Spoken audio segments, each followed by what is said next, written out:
Hello, everyone, and welcome to Taming Your Data Dragons, Making Sense and Use of Your School's Map Data. I'm Derek Harwell from AAIE, and before we get started, I wanted to let you know all questions can be asked in the chat section of the Zoom window. During the session, you should keep your microphones on mute, microphones and video on mute, so that everybody can experience the webinar without interruption. The chat button can be found at the bottom of the Zoom webinar window. If you don't mind, have a look for it now, and I'd love to hear from where everybody is visiting from. So if you can type your school and what country you're coming in from in the chat window now, that would be helpful, and you'd be ready to ask questions. Questions will be answered at the end of the session, but please feel free to ask them as they come up. Joining us today is Dr. Tami Canale. She's the 6th to 12th grade Director of Teaching and Learning at the American International School of Budapest. And Eric Nelson is from NWEA, which a lot of you know from MAPS, if you're a MAPS school. They're here today to discuss how to make the best use of your school's recent MAP data or upcoming MAP data to make plans for your next school year and to learn how to interpret a lot of the data. Tami and Eric have presented together before, and their combined skills work together in tandem to provide both a practical school-based assessment idea, but also the possibilities of how to support using technology and the tools that are provided by NWNA. Tami and Eric, I'm going to hand it over to you now, and then let's make sure all your mics are working. Hello, Tami, Eric. Hey there. Yeah. Hello, hello. Great. Okay. Thanks. Derek, thank you so much. What a great introduction. I feel famous and feel like I should send this to my mother now. She's going to be very proud of me. Okay. Hi. We want to thank everybody for joining us today. We want to focus today on sharing some of what we do in our context. We hope that you can get some practical takeaways for your school or your context. We see that we have a lot of administrators signed up for this webinar. We'll be talking about data from several different lenses, from different perspectives as well. Eric, do you want to add on to that? Yeah, Derek, again, thank you for the intro. Very good job. Although I think Tami deserves trumpets and horns upon entry, but otherwise, I'm really excited to be here. Again, I work with NWEA, everybody. If you don't know me, I've met some of you, though. I see some familiar names on the participant list. I'm an account manager and account executive with NWEA for international schools and their use of MAP. And we currently work with about 950 international schools in 140. And my role is to sort of leverage my background as a former classroom teacher and try to support schools in their use of MAP data, both teachers and administrators, in their day-to-day decision making. And I think the impetus of this presentation, which we were able to do the first iteration of in January in Amsterdam, which I really enjoyed with Tami, was to really take the process of using data and demystifying it, taking what can initially be a bit overwhelming for teachers and staff and really boil it down to the essential insights that can come from whether it's specific bits of data and sources of data.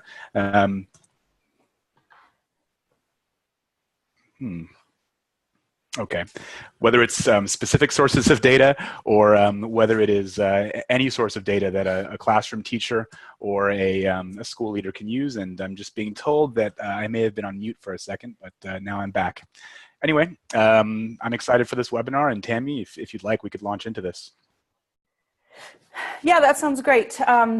I think that the lack of communication was on my end. My Wi-Fi popped up and said that I had an unstable connection for just a second. Hopefully that won't happen again. I think I was on unmute the whole time. That's interesting. But anyway, okay. Okay. As long as they heard me, I think we're good. Okay. Yeah. So in talking about the purpose of this webinar, we want to start by acknowledging that we need to use data. Of course, we're not here to convince you of that. We're here to give you some practical takeaways. The reality is that when you talk to a teacher about using data, that can be slightly overwhelming. We know that we need to make decisions based on data. Those decisions are more streamlined, they're more sound. You have a better understanding of what you're dealing with. And what Eric and I would like to help you do today is have some practical ways to do that, to have those conversations, no matter what level you're at. Eric, you want to take over from here? Tami, you definitely put the fun in funnel, that's for sure. And again, we're going to start with sort of a more macro, big picture view of sources of data or resources that describe student experiences and student performance at the school level, and then boil it down to grade level, class level, and then student level, and see how different insights at different levels can inform decision making everywhere from the classroom to the boardroom. So that's the exercise we're going to go through today. All right. Absolutely. And Eric, when we talked about when we break it down into these different levels, it makes it more manageable for people. Not everybody needs to see all the different levels. So a teacher might only be interested in the class level or the student level. As an administrator, you might be interested more in the school level. So different people need to see different views. Mm-hmm. Absolutely. We said that we wanted to share some of what we do in our context, and so we'd like to tell you a little bit more about that. I work at a private day school in Hungary. We're an American international school. We have just over 900 students in more than 60 nationalities. We use our data in a lot of different ways. One of those is as a quality assurance measure. We compare our data with other schools, other groups around the world. We compare to other private schools, other international schools, public schools in the United States. We want to ensure that our curriculum is competitive and our education is transferable for our kids. Of course, we use data to make curriculum decisions. We use it for student support, both for individual kids and also groups of students. Most of our students at my school, like many international schools, most of our students are English language learners. And so the minority are native English speakers. And sometimes what happens is we focus so much on those language learners that we don't remember to look at the native English speakers. So when we're looking at data, we break down into cohorts. We want to make sure that we're pushing those native English speakers as in addition to supporting those English language learners. We also believe it's really, really important. It's just crucial to look at multiple sources of data. We know that student performance on any given day could be affected by a variety of things. So we look at trends across various measures. We triangulate the information that we have to get the full picture and see how we can best support our students. Absolutely. Never bet the farm on one data point. You want to triangulate Absolutely. and collect it from multiple sources so you have some convergence and some reinforcement. That's really important. Thank you. Mm-hmm. So when we were putting together this presentation initially, Tami and I wanted to confront the fundamental issue, the fact that teachers and school leaders are sometimes inundated with sources of data, inundated with numbers, and can feel a bit overwhelmed by that. In my day-to-day conversations as an account manager for MAP, I often find myself trying to reassure teachers and school leaders that with a couple of really tried and true approaches to using data, you can demystify the process. So to boil it down, a really helpful exercise that I often describe, and Tami and I have worked through together, is to look at using data in two distinct ways. Number one, starting with a piece of data. A report. Doesn't have to be a MAP report, but it could be any source of data from any assessment you use in your school, or a source of evidence about student performance, and then find ways to apply that information or to respond to it. The other approach would be perhaps sort of the tail wagging the dog, would be to instead start with a question or start with an objective that you may have as an educator, and then find the data to answer that question. What do I need to accomplish and how do I get there? And so these two approaches, from data to applications or questions to data, sort of serves as the backbone of this presentation. So we'll go through step one and then step two together. And I think it'll help really provide reassurance and to demystify the process of using data for classroom teachers and school leaders. So Tami, do you want to talk about how this slide connects to the funnel we were talking about? Absolutely. So Eric talked to you about two different ways to approach this, right? So we could approach it with starting with the data, and that's what we'll do in this first part. And then towards the end, we'll approach it by starting with a question. So when we're looking at the data, remember there are lots of different levels that we could look at. So we're going to give you some examples at each of these levels. All of these examples happen to be in a middle school context, but they could work in any context. At the school level, it's the whole middle school. At the grade level, the example you'll see is a grade 7 example. At the class level, it's a humanities class, and at the student level, it's one student. And in fact, it is Brad Pitt, who is our example. I thought it was Justin Bieber. Oh, it is Justin Bieber. Oh, yes, it is Justin Bieber, one of those famous people. I know. You're right. Nobody should ever confuse Brad Pitt and Justin Bieber, although they're both dreamy, that's for sure. Please don't tell him that I made that mistake. Yeah, sure. Okay, let's see. Hold on one moment. There we go. All right, good. Okay, so the next slide takes us into, again, the first layer that we're going to dive through, the school level, a couple of map resources, but then also something that connects to other work that a school might do, namely the district summary report, the student growth summary report, and the international data dashboard. So these are actually 3 artifacts that connect to map, but you know, rest assured the entire presentation will not be entirely map-centric. So the district summary report is for school leaders or curriculum teams, a really helpful resource for looking at aggregate achievement. And this is what we would want to really establish as a status report and not a growth report. And when you're looking at how to use data to characterize performance, we like to make that distinction because it's important. Achievement and status is current performance, which is of course very important, whereas as distinguished from growth, growth describes, you know, changes over time, and that's sort of like another way of just saying learning and improvement. So the district summary report basically gives you a breakdown by grade level of all of the students who have taken a MAP growth test in the latest term, the number of kids that were tested, and the mean RIT score. Which is helpful. You also have the standard deviation for that cohort. And I'll talk a bit later about how standard deviation can be a really good quick indicator of the diversity of a population. The higher the standard deviation, quite often you have a greater need to differentiate, whether it's within one classroom or for an entire grade level. But what's also really interesting about this report is that you have the mean RIT score on the left, but then on the right side, those 4 right-hand columns disaggregate by goal area performance specifically. So within math, we've got real and complex number systems, algebraic thinking, etc. And you'll notice that some of those numbers are in bold and underlined, whereas other numbers are in italics. And we do that on purpose. The numbers that are in bold and underlined are indicated, they represent an area of strength for that population of students. So the very first row, the 6th graders, as we can see, had in statistics and probability an aggregate performance of 215.8 as their RIT level, which means that was an area of relative strength for that group. Whereas on the next column over to the left, in algebraic thinking, the average performance was only a 209, which means that was a relative area of weakness or need for improvement for that population.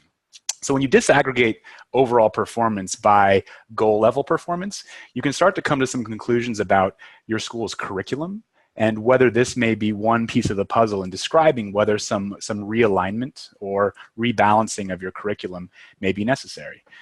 So if you don't see a lot of bold and underlined numbers or italics, that means you actually have a pretty well-balanced performance profile, which could be a suggestion that you therefore may have a pretty well-balanced curriculum. But for school level teams, this can really fuel some interesting conversations about curriculum alignment and balance. One other note, this can also be disaggregated by demographic subgroups. So if a school submits what's called the programs file with their MAP roster, you can also have this broken down by English language learners, boys versus girls, ethnicity, etc. And there could be further insights that would come from that disaggregation as well. Yeah, Eric, could you go back to that one for just a second?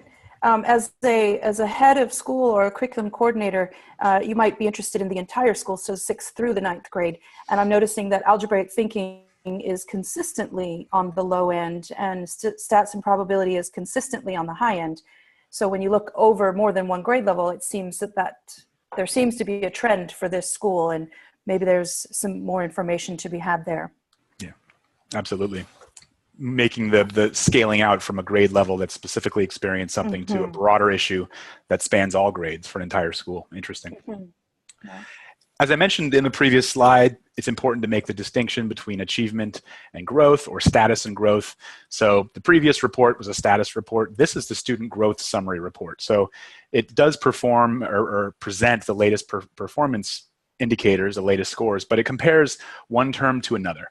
So here we have, for this middle school, grades 6, 7, and 8, we're comparing the mean RIT scores from the fall of one year to the spring of that same school year. And then what we can do is compare, in these middle columns, the observed growth versus the projected growth. So how did the overall growth that was observed compare with what MAP might project for a similar cohort of students with a similar performance profile? And then you can really simply break down the count of students that met the projection, the percentage of students that met the projection, and then down below, it's that this same information is represented graphically. So we can see that the 6th grade students overall seem to have just met the projected aggregate growth for that cohort. So we feel pretty good about that. We feel even better about the 7th grade students, however, because in the aggregate, they seem to have exceeded their growth projection. And then the 8th graders, as we can see, totally crushed it. So the takeaway from looking at growth always when it comes to MAP is that growth is a representation of learning. But also, to put it in a more sophisticated way, the impact of instruction. So I would make some inferences about the fact that, in particular, the 7th and 8th grade students, the instruction they've been receiving has been having a very positive impact. So as a grade level team, we can feel pretty good about that. And Tammy, do you have any comments about this one? No, I think you crushed it on that explanation. Well, thank you. I occasionally do crush it, but not every time. All right. So this one, this is a spreadsheet that you might use to look for quality assurance. As a head of school, a principal, or a curriculum coordinator, you might be interested, or you might be required, to compare your school's performance with others around the world. This information comes from NWEA's international dashboard, and you can just set it up in a spreadsheet to look at any metric that you want. The school in this example, the Taming International School, is comparing their RIT scores and their RIT growth at different grade levels to the U.S. national norms, all of the international schools, and also the IRCOS region. You could also choose to compare to the NISA region or MACE or CISA, or there are, I think, 8 to 10 different regions that you can compare to. Mm-hmm. In this particular example, this is made up data, but in this example, it's interesting to note that the Taming International School is above the U.S. norms and above the international scores, but it's below IRCOS in almost every measure. So if Taming is also an IRCOS school, if that's why IRCOS is listed here, then this might be something that the school wants to look into, and maybe they want to get more information. They want to look at their historic scores. Is it always this way? Was this an anomaly? Maybe they want to look at some more metrics, but this is another way that you can look at your school's performance overall as compared to other schools. Absolutely. And just another note, it's important, of course, to look at the RIT growth for a given school. So the aptly named Taming International School, you may notice that in some areas their RIT growth is a bit lower than the aggregate RIT growth in the next category, the NWEA norms. But their starting and ending performance is also higher. And that is actually consistent with our normative information more generally. The higher that a student performs, the lower growth tends to be term to term. So you tend to see much more growth from lower achieving students. And as students get to the very top of the percentile ranks, you start to see a bit of tailing off of growth. So you want to see growth, but if you see lower than expected growth from a very high performing population, that's not necessarily means for concern. That can just be indication of how our norms work. Yeah, that's a really good point. It's really important to have the overall picture. Mm-hmm. So now we're going to move on to the grade level. We talked about the whole school level. Now we're going to talk about grade level. We'll give you some examples of a couple of reports that teachers might find useful when they're starting with the data. And this first one is a grade level triangulation report. So we've put together several pieces of information about a grade level. We want to have a look at it to get a sense of where the grade level is performing as a whole and to see who the outliers are. So at our school, we include a language profile. You can't see all the information because this is a screenshot, but there is more information in this spreadsheet. We include a language profile. We include whether or not they are in learning support class, whether they receive learning support services, what level they are in EAL. We include WIDA scores, so we have a sense of their English language proficiency. You can see MAP scores here. We would also include ERB scores on this sheet. So we're triangulating all of this data. We can sort this spreadsheet in different ways to look for trends. So we can sort by, look at the math scores high to low, or look at the reading scores low to high, and look at trends. So if, for example, we see that, which has happened before, 80% of our kids are in the top quartile, that has some pretty important implications for the way that we teach math at a grade level. At first, when we present a spreadsheet like this to a teacher, it can be a bit overwhelming because it's a lot of numbers on the sheet. And so we do some very specific things to help make it more manageable.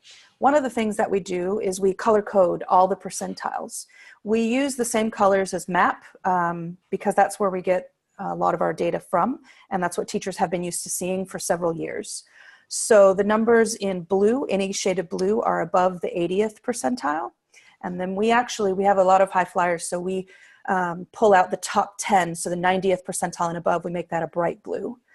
The green is the 60th to 80th percentile, yellow is 40 to 60, orange is 20 to 40, and the pink or the red color is below the 20th percentile.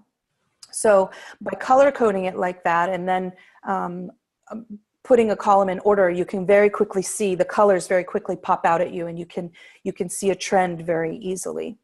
Another thing that we do is we always use a national norm for comparison. So in different tests, you can get different norm groups. So for example, if you use the ERB test or use the CEM, you can compare your school to private schools in the United States. They also call them independent schools. You can compare them to international schools. You can compare them to the US norm. And one thing that is almost always consistent is that we can always compare to the US norm. So we tend to use that one for comparison so as to not confuse teachers. And then the big piece, the big takeaway, is that when we look at a spreadsheet like this, we use visible thinking routines to dig into the data. So a routine we would use for this sheet is called See, Think, Wonder. It makes the data accessible to teachers. We ask teachers to stop and just look and just tell us what they see. It makes it accessible because you can literally count. You can say, oh, I see that there are 2 students that are in Monitor 1 that are receiving EAL support at that level. I see that there are 3 students that are in learning support. I see that there are 5 students that are above the 90th percentile in math. It's very easy to count, and it makes it accessible to everyone. The next step, after we get people to stop and look at the data and really dig into the data, the next step in See, Think, Wonder is to think about the data and what is it that we think is going on. So what hunches do we have about why the data might be like this?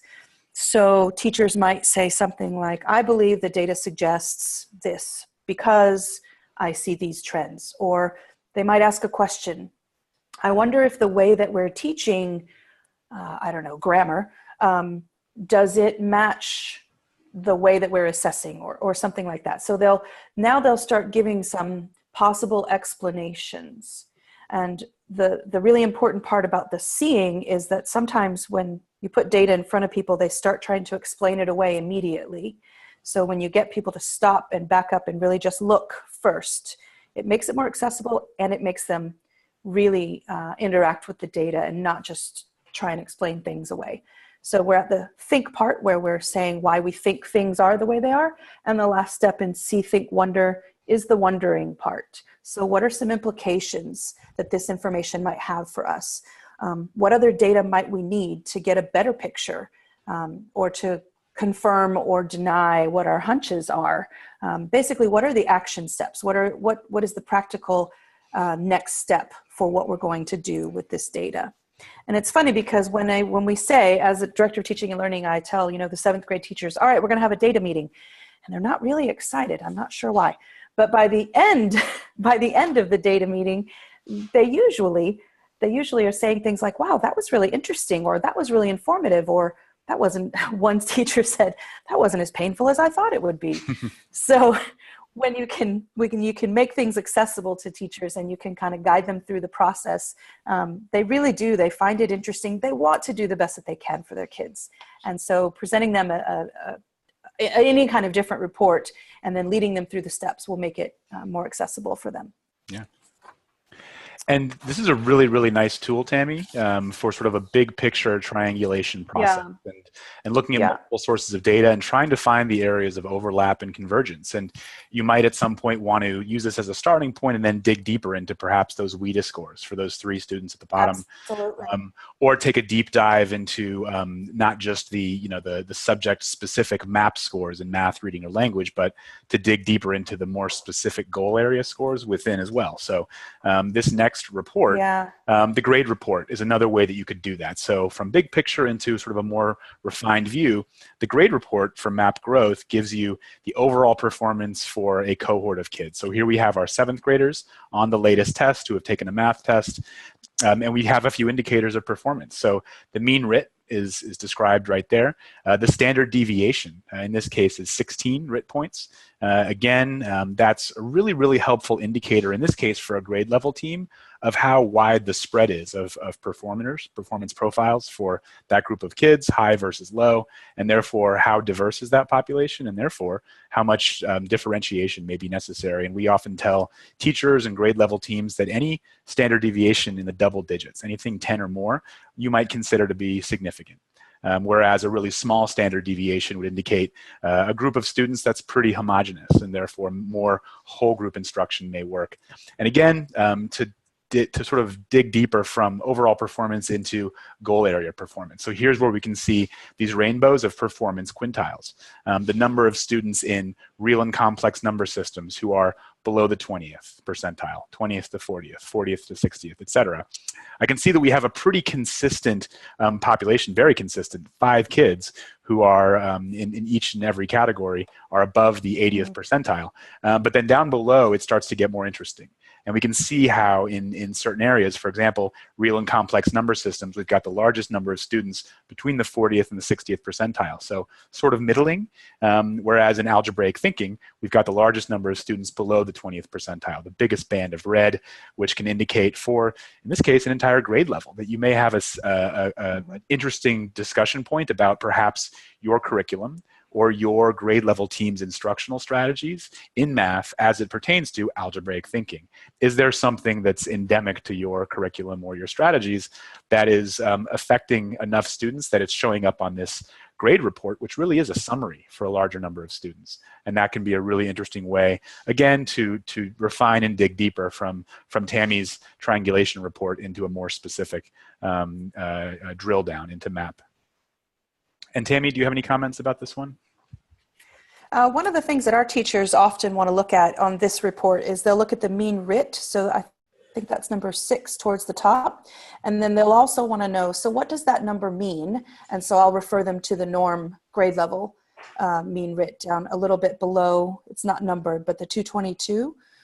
So they want to know how does their grade level compare as a grade level to the norm. Mm-hmm. Absolutely. And it's nice that it's right there, so you don't have to do a separate lookup. Yeah. So at the class level, as we continue further and further down the funnel of data, we're getting into a more specific breakdown of how a class is performing. And in this case, it's going to really focus on the class breakdown by goal, which in a lot of our professional learning courses, our facilitators emphasize the most as the MAP growth report. That really is where the rubber meets the road for teachers in terms of differentiation of instruction and groupings. So this is the class breakdown by goal report.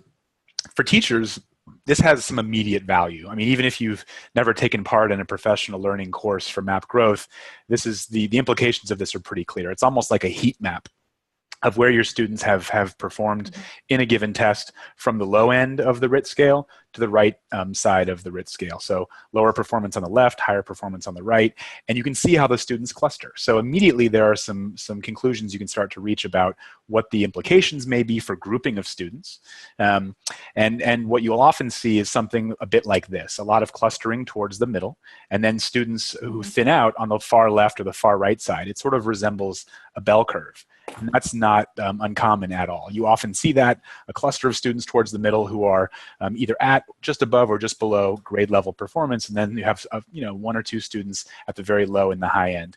What's also pretty cool about this report is that you can click directly from these live links to go right into the learning continuum for map growth. So it'll tell you not only that these 4 students here in literature performed at the same level, but it'll then take you to a crosswalk to their learning statements and the standards. In other words, what are these 4 students ready to work on tomorrow? What do they collectively need? And then the teacher can do some really intensive differentiation based on that. Whereas these 3 students up here in informational text are at a different level and therefore need different planning. And so this is where teachers can start to take what is sometimes a lot of data and then really find ways to efficiently incorporate it into their planning. So, it's not going to, in this case, dramatically change what you teach. As a teacher, you're still going to teach that lesson on informational text tomorrow, but when you do so, map growth is just going to simply indicate for you the entry point for instruction and to guide differentiation. So if in that lesson you were planning on 20 minutes of differentiation time, map growth in this case will simply tell you how to group your students and what the instructional readiness of each student appears to be and what they should be working on. And then Tami, I think you and your colleagues have done something really interesting with this report to sort of further your analysis of it. Yeah, so this next example is one of our teachers took the report that you were just showing, and she grouped her students using not only that report, but also some other information that she had about them. So this is how she sort of put them in groups. And it was a very visual way for her to say, okay, you guys are going to work together on this, and you guys are going to work on that. And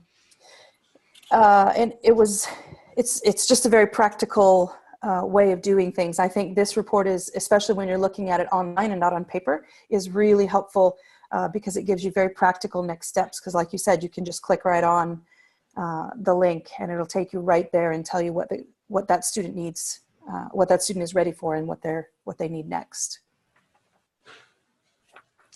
All right, excellent. And then finally, as we've gone further and further down the funnel, we've reached where the rubber truly meets the road, and that's the student level. So we're going to look at individual profiles of performance through a couple different lenses. The NWEA Student Profile Report, which is our most exciting new next generation report, but also the AISB Student Profile, sort of the corollary for that or the equivalent of that, but something that's really, really interesting and meaningful that's been developed by the AISB team as an exemplar of what other school teams could create for their own students. So the student profile report for map growth looks like this. And this is a report that immediately in one really nice, efficient way summarizes the performance profile of this student. We've got Noah, who is in 5th grade in this case. Here are his RIT scores on the latest assessment. And this is, in this case, a fall test. We can see the area of strength is language usage. In reading, Noah scored a 195. You can see the performance percentile right there. Again, that's relative to his peers in the US. So if you wanted to see how Noah compares to other students internationally, that's where you would again go to the International Data Dashboard, which we've talked about before. But within the subject area of reading down below, you've got the disaggregation by goal areas or instructional areas. So 195 is the overall score for reading, but he scored a 186 in literature, a 191 in vocabulary acquisition and use, etc. And then I'll show you in just a moment how you can click from this section of the report into a crosswalk to instructional planning. We've also got down below the historical trends. So we can see that in this case, Noah has been tested, let's say 7 or 8 times, and has at first was below the 20th percentile. Those first 3 test results were down in the red.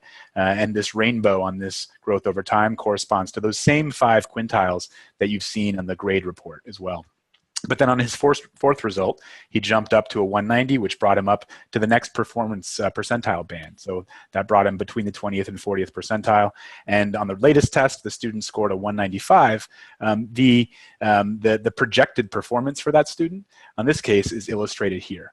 So the goal for his overall performance is to score a 202 on the winter test, which would mean 7 points of writ growth in reading. And that goal or that projection is automatically set, and it's a function of how students like Noah, very similar to Noah based on performance and grade level, how much they tend to grow from the fall of their 5th grade year to the winter of their 5th grade year.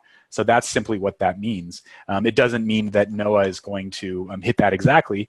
He may actually exceed it.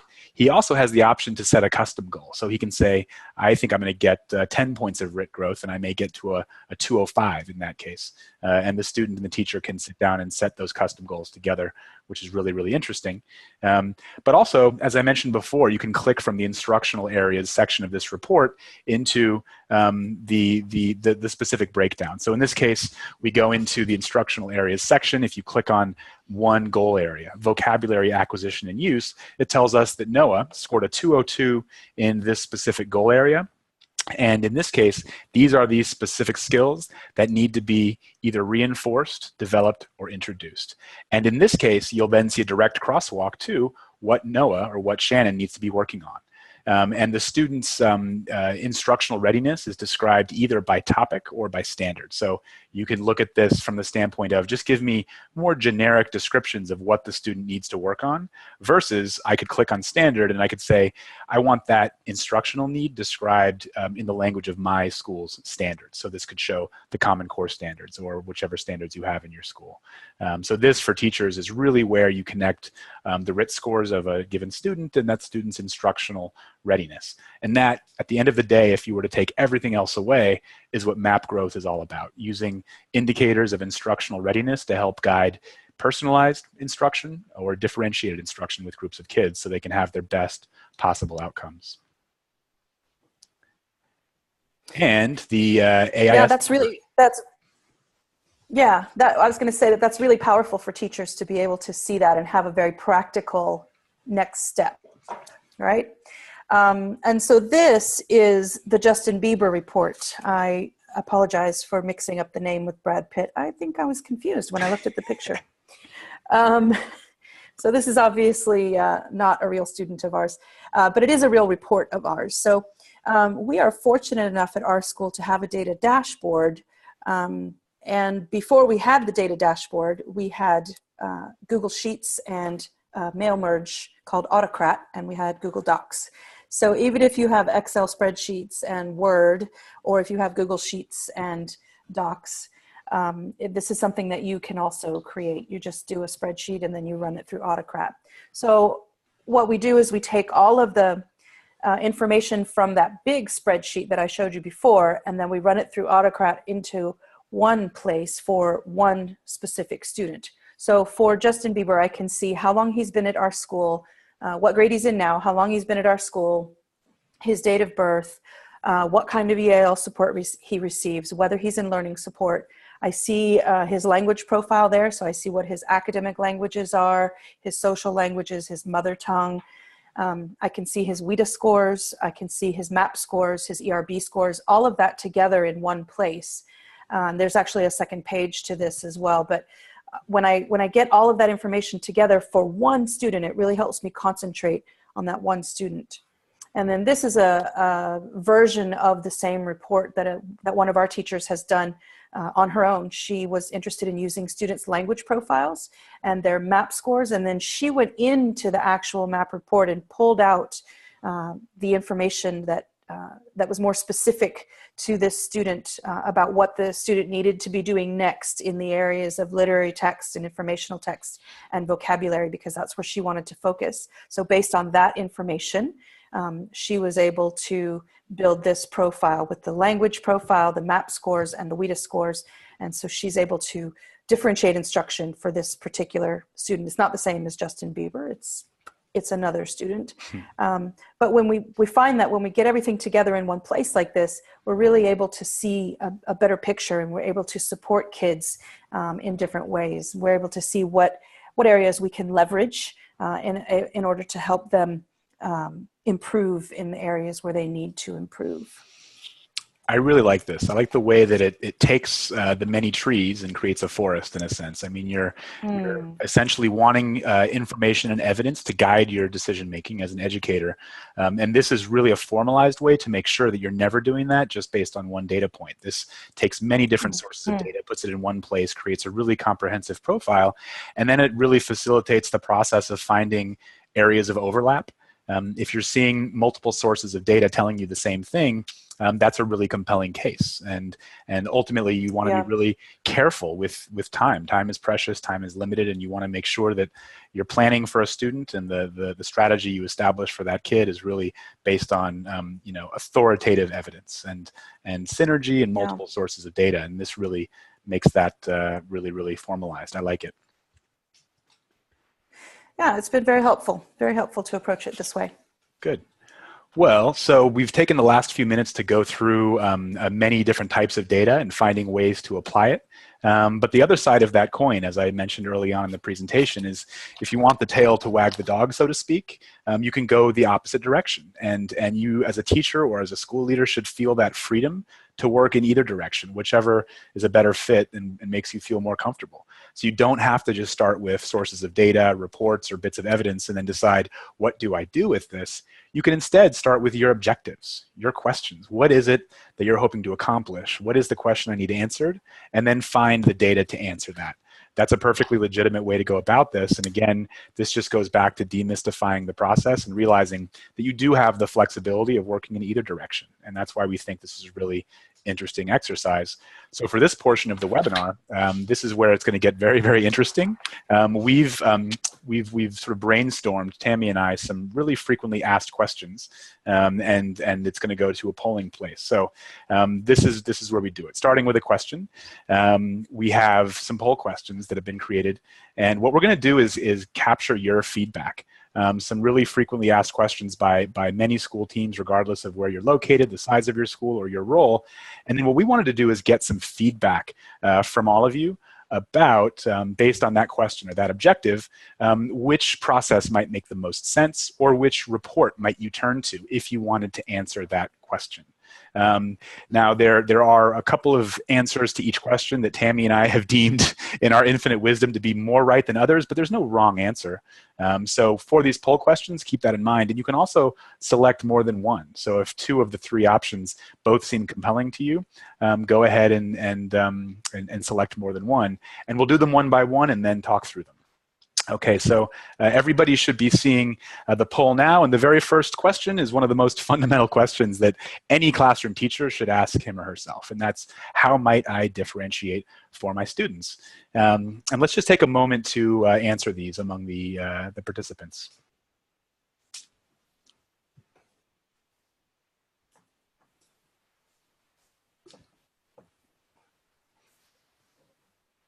So we've got 36% of our audience voting. This is also a good indicator of engagement with this webinar. Who's really paying attention and who's not? So far, we've got 4 people who are submitting answers. The rest of you, just take a moment and let us know what you think about poll question number 1.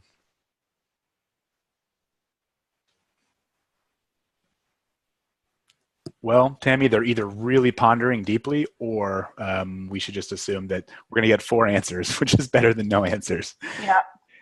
Now, someone is saying in the chat box that they can't see the poll. Well, we're getting poll answers from some, so I'm not sure why that would be. Oh, I'll read the question again. Again, the question for number 1 is, how might I differentiate for students? And the answer choices are examining the individual strengths or areas for improvement, or grouping students by indicators of similar performance, or analyzing the district summary report for MAP.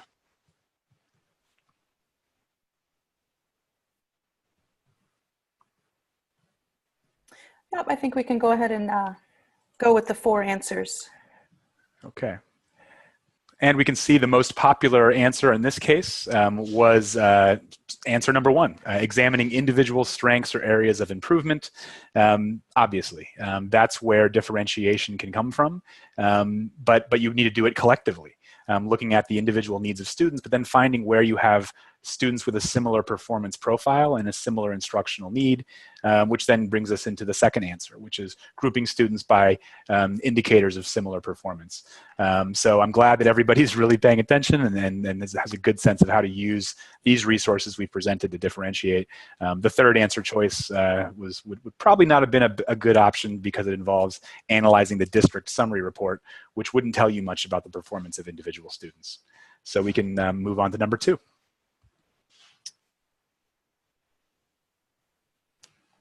All right.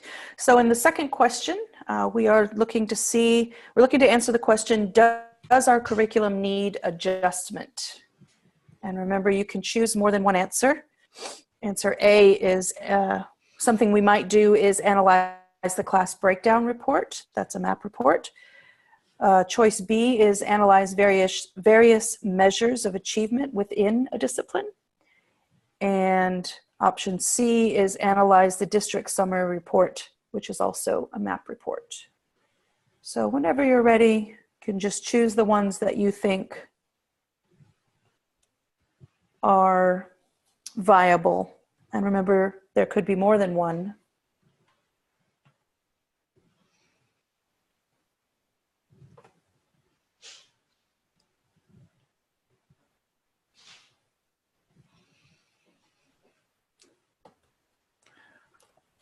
All right, so we've got four again. Responses. I think we've got 4 very engaged participants, Tami.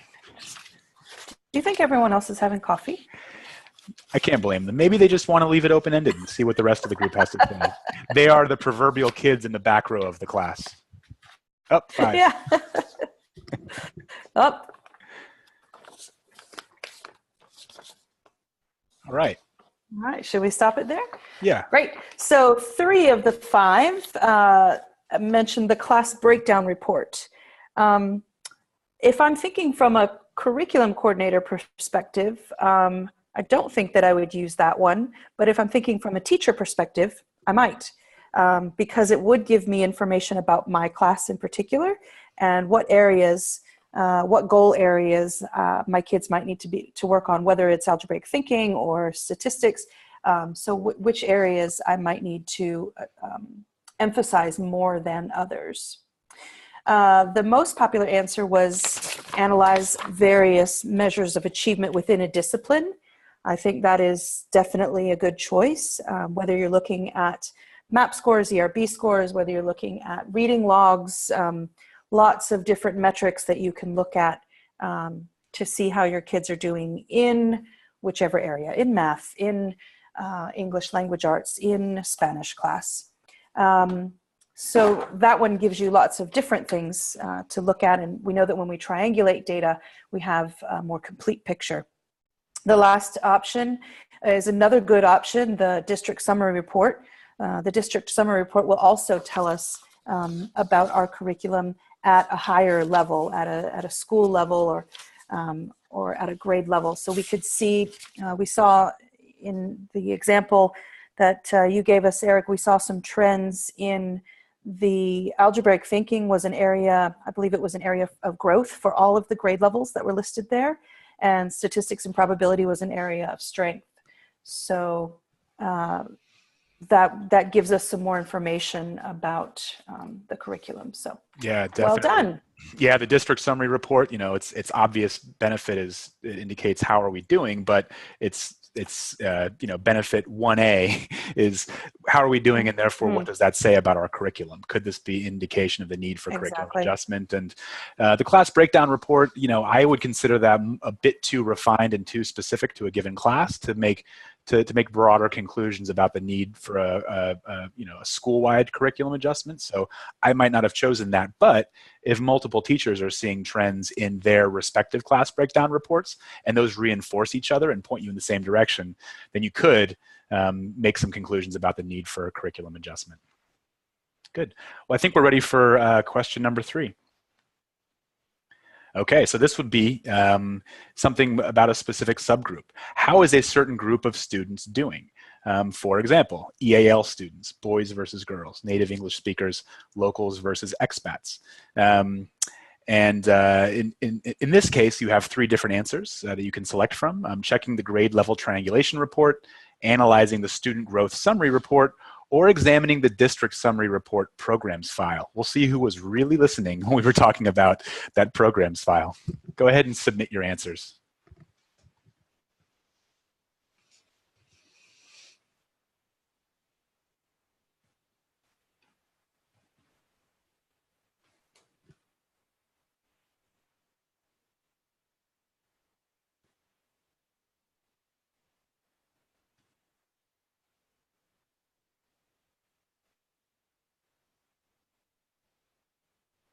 All right, we've got a few more answers coming in.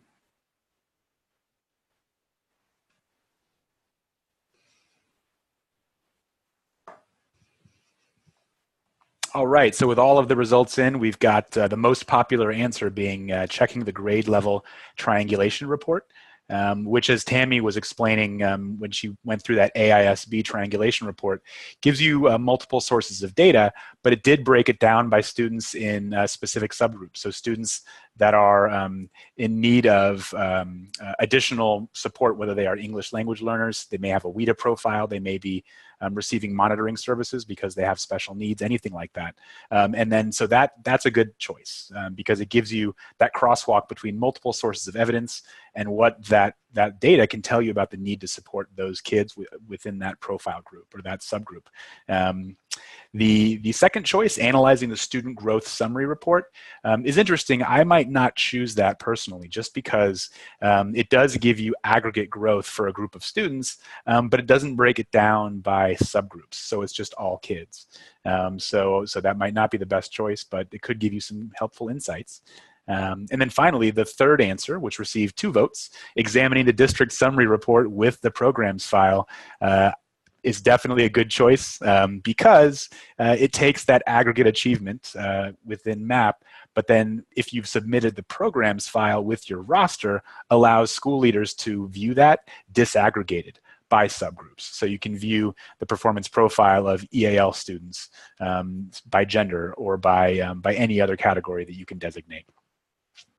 Good. So I think that is our fourth and final poll question. I think this has been really, really interesting, and it's been good to get feedback from all of you on your takeaways from this presentation and trying to demystify data with 2 different approaches. All right, so back to the slides. Oh, here we are at questions. So Derek, I'm not sure if you at this point are going to unmute yourself or how you want to start relaying some of the questions that have been coming in through the chat box during our presentation.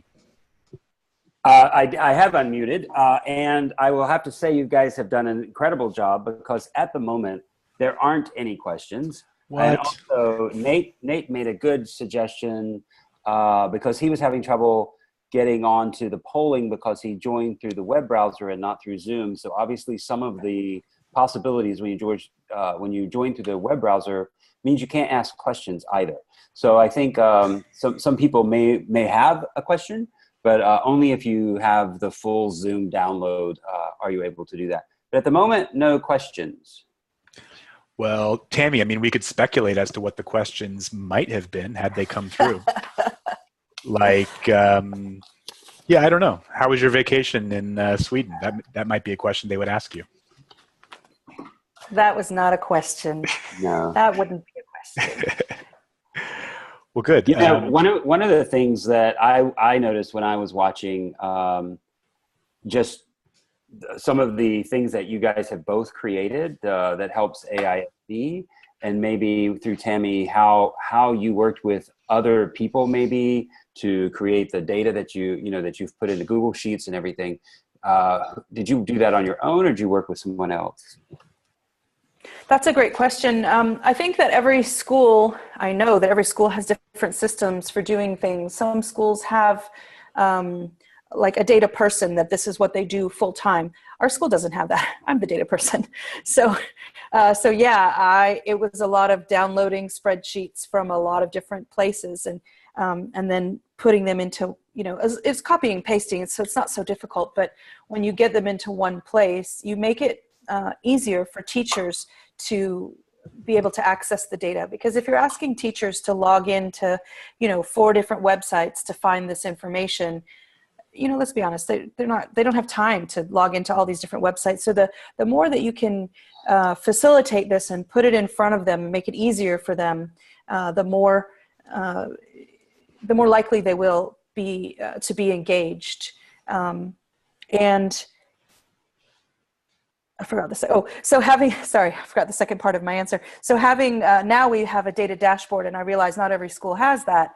But so if you don't have that, then hopefully you have someone that can help you put this information into one place, whether it's your tech department, your curriculum coordinator, maybe it's a secretary, maybe it's just someone who's interested in data. I do a lot with our IB math teacher.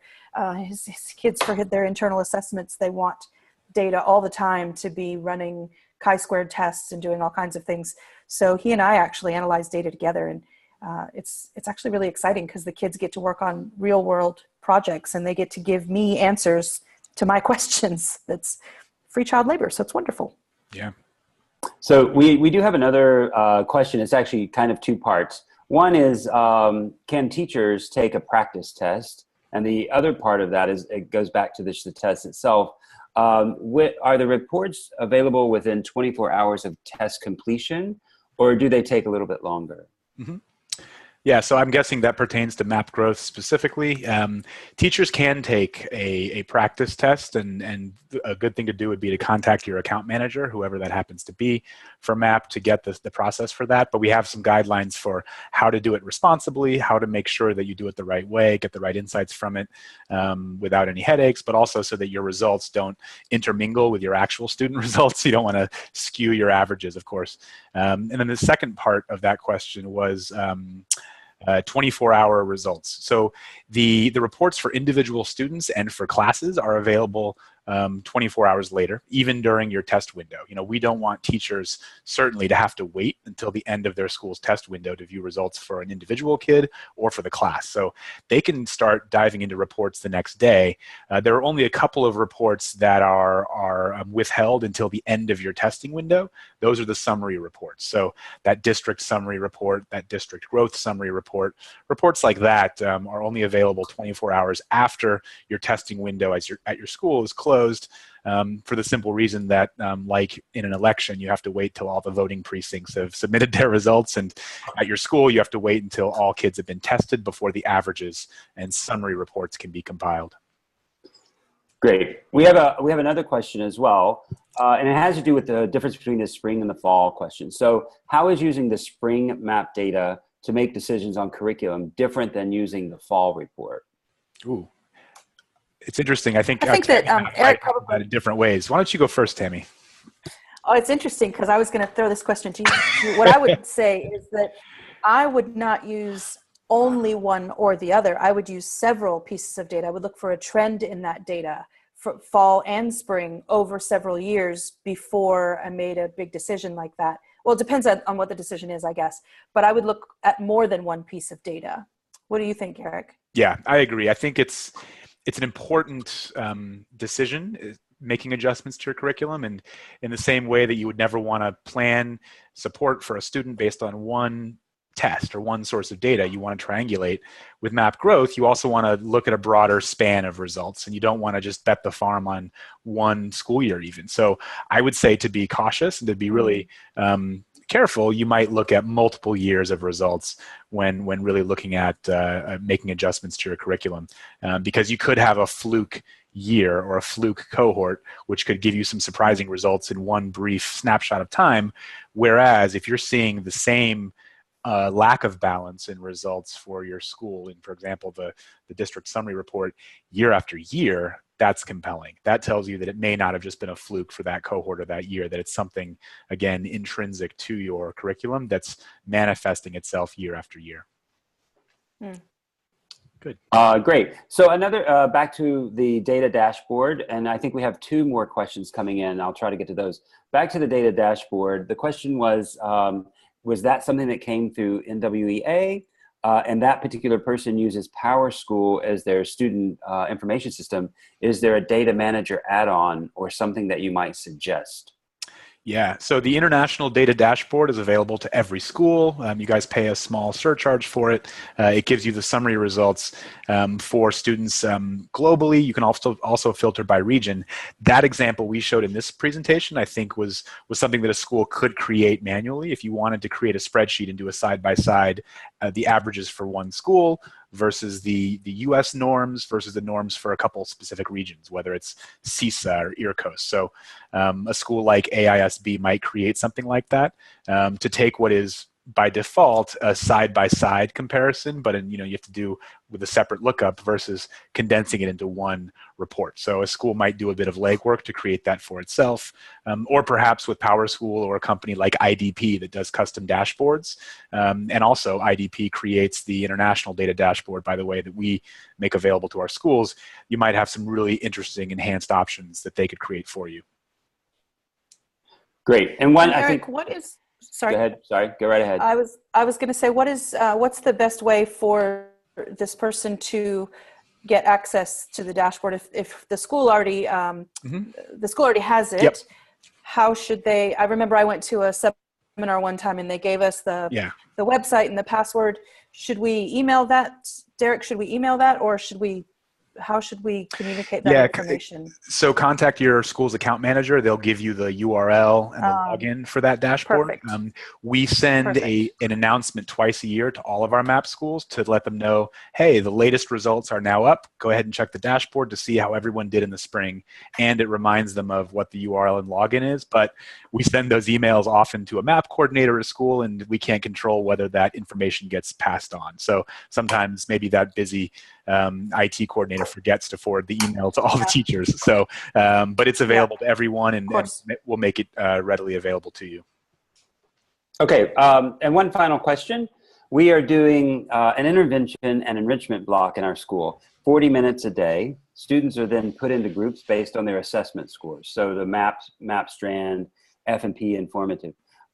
We have a high, a grade level, and a below grade level, EAL, and very low groups in both reading and math. So they do this for 40 minutes a day for enrichment and intervention. The question is, what are your thoughts on that? I think that it's great that you're using so many sources of data. You're using MAP data, F&P data. Sounds like you have some formative assessments in there. That's fantastic. I would love it if you also were, I don't know because I didn't hear it in the question, but maybe those groups could vary by the task or the project that the kids are working on. So maybe it's, these groups for the boat project that we're working on. And when we do this other project, reading groups, for example, then we switch to those different groups so that kids don't get sort of a fixed mindset, this sense that, oh, I'm in the Bluebird group, I'm always going to be in the Bluebird group, right. And try and really leverage what they bring to the table. We know that a lot of our EAL kids are really high flyers in math. So if we were doing a math and science project, they might be in a very different group than if it was a reading project, for example. So Great, Tammy. Really letting all those kids see. Sorry, just so they do actually change every month or so. They do change up the groups about every month or so. Oh, good. Perfect. So, okay. Great. Anything else you want to say about that question? So about the 40 minutes a day enrichment or intervention? Nope. Okay, great. Well, I really appreciate it on behalf of AAIE that everybody was able to make it in today. And for those who are watching on video later, we appreciate your interest in the work of data and making sense of data. Thank you, Tami and Eric, for your time today. And I really appreciate getting to hear you guys again and all the work that you guys are doing with schools. And any final words from either of you? Derek, to make a long story even longer, the final slide here is takeaways, just to make it even more interactive. We're over time, but if they wanted to jot down 2 things that they might implement in their role at school tomorrow, based on today's webinar, we would invite them to share one takeaway in the chat box. It's always good to think about what's next and what this might do to help you in your role. So all of you, if you'd like to do that, go ahead. It's good to have a final takeaway as a final step. And yeah, this has been a lot of fun. I've really enjoyed this. Tami, it's always a pleasure to present with you. And always a pleasure. Thank you. Good. And, you know, even if you don't have time to write those takeaways in the chat box, maybe just write them down for yourself so that you feel like this was time well spent. And if there's just one aha moment, we would love that. Yeah, make it real, you know, make it real, make it actionable, be accountable, and hopefully we've given you one key nugget of insight you can take into your work to make your job even easier and to make you even more effective starting today or tomorrow. Absolutely. Thank you. Thanks, Thank everyone. you.